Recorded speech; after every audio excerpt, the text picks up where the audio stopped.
Head tilt chin lift technique, applicable lamang ito para sa mga biktimang walang hinihinalang head injury or head and spine injury.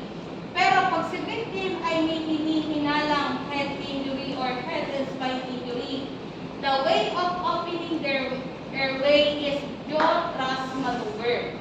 So, paano naman yan? Jaw thrust maneuver. So, hanggat maaari dapat nakalapat ka sa sahig. Sigo mo, nakalapat din. Apat na daliri, nasa ilalim ng panga ni victim. Tulak paangat. Dalawang daliri, sa may baba niya, then push downward.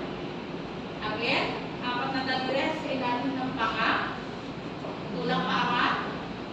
Dalawang daliri sa ilalim ng sa may baba niya, then push downward. Yan lang po ang gagalawin natin ha, pag sa jaw thrust maneuver.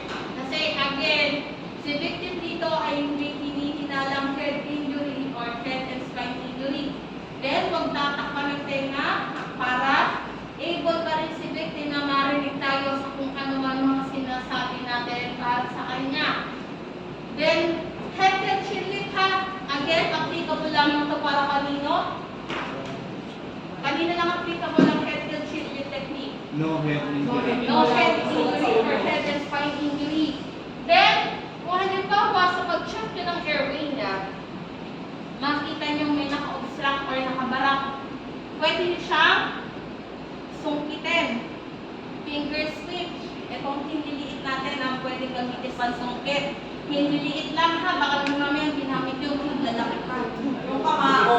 Tapos buong kamao, grabe naman sa buong kamao. May galit sa biktima. So, pinky finger lang yung gagamitin natin pang sungkit doon sa obstruction. If kita yung cause ng pagbabara, kung kita lang ha.